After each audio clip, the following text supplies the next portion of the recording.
काय सांगाल?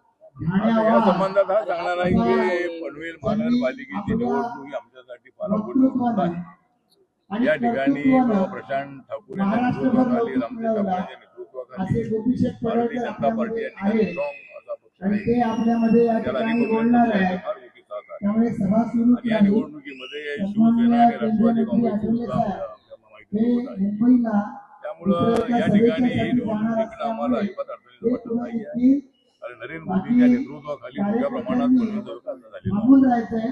अनेक प्रश्न या ठिकाणी सुटलेले आहेत आणि अजूनही प्रश्न काही पेंडिंग आहेत ते सोडवण्यासाठी जो आमचा जे एनडीएचं सरकार आहे ते सरकार भारत सरकारकडून मोठ्या प्रमाणात मदत करणार आहे।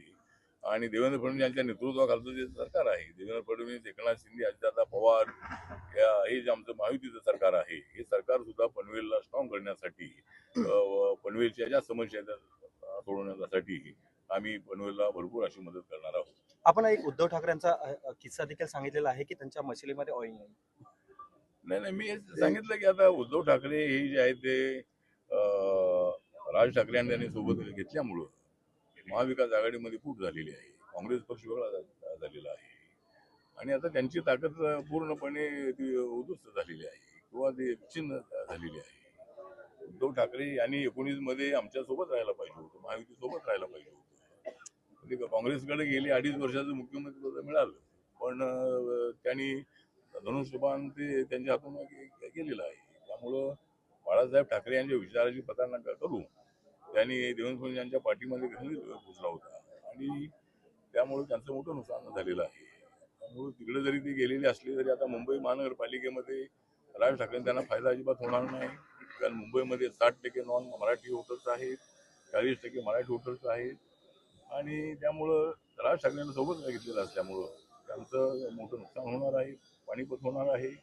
आणि आम्ही सगळी महायुती जी आहे, बीजेपी, शिवसेना आणि आरपीआय, आम्ही सोबत सगळे लढतो आहोत आणि मुंबई महानगरपालिका सुद्धा आम्ही जिंकणार आहोत, पनवेल महानगरपालिका आम्ही जिंकणार आहोत आणि महाराष्ट्रातल्या 29 महानगरपालिका जी आहे त्याच्यामध्ये 90-92% महानगरपालिका आम्ही जिंकू असा मला विश्वास आहे। लाडक्या बहिणींचा जो फायदा आहे तो होणार आम्हाला विधानसभेमध्ये जास्त फायदा झाला होता आणि आता ही लाडकी बहीण योजना सुरू असल्यामुळं त्याचा फायदा मला होणार आहे, कारण ही योजना बंद पडणार अशा पद्धतीचा अफवा पसरवण्यात आल्या, पण मुख्यमंत्री आणि उपमुख्यमंत्र्यांनी अनेक वेळेला जाहीर केलेलं आहे की ही योजना अजिबात बंद होणार नाही।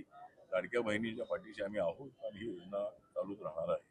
एकनाथ शिंदे आणि गणेश नाईक यांच्यामध्ये नवी मुंबईत वॉर पाहायला मिळतात। खरं तर महायुतीचे हे दोघे असून वॉर पाहायला मिळतात। एकनाथ शिंदे कुठेतरी बोलतात टांगा पलटी होईल आणि ते की नव्या मुंबईमध्ये जरी एकनाथ शिंदे आणि गणेश नाईक यांच्यामध्ये जरी होत असली वार तरी त्या ठिकाणी बीजेपी होणार नाही हा, आणि आम्ही जरी एकमेकाची भांडलो तरी निवडणुकीनंतर आम्ही एकत्रित सरकारमध्ये तर आहोत।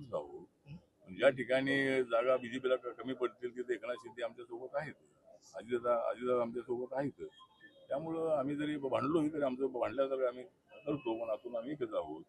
त्यामुळं 8 वर्षांनंतर ही निवडणूक आली होती आणि त्यामुळं अनेक पक्षांकडे मोठ्या प्रमाणामध्ये उमेदवार होते, त्यामुळं अनेक ठिकाणी युती झालेली नाही, अनेक ठिकाणी झालेली आहे आणि जे झालेली नाही त्या ठिकाणी निवडणूक नंतर युती होणार। सर, नवी मुंबई आणि पनवेलमध्ये जरी आरपीआयची जरी 10 ते 15% जरी मतं असली तरी देखील ती निर्णायक आहेत, मात्र असं असताना नवी मुंबईत आरपीआयला एकही जागा मिळत झाली नाही, पनवेलमध्ये 1 जागेवर समाधान मानावं लागलं, कसं पद आहे? नाही तर ठीक आहे, मागच्या वेळेला 3 जागा मला दिल्या होत्या, यावेळेला त्यांची अडचण होती, यावेळेला शिवसेना सोबत आली, राष्ट्रवादी सोबत आली आणि राष्ट्रवादीला 2 जागा, शिवसेनेला 4 जागा, त्या कम्पॅरिझन मध्ये आरपीआयला 1 जागा मिळणं ही सुद्धा चांगली गोष्ट आहे। 2 जागा मिळायला हव्या होत्या, जर कदाचित शिवसेना आणि राष्ट्रवादी आमच्यासोबत आली नसती तर आम्हाला 3-4 जागा मिळाल्या असत्या, पण एका जागेवर आम्ही समाधानी आहोत। नंतर सत्ता आल्यानंतर सत्तेमधून अजून काहीतरी आम्हाला इथं मिळेल त्यासाठी आम्ही प्रयत्न करणार। असं असलं तरी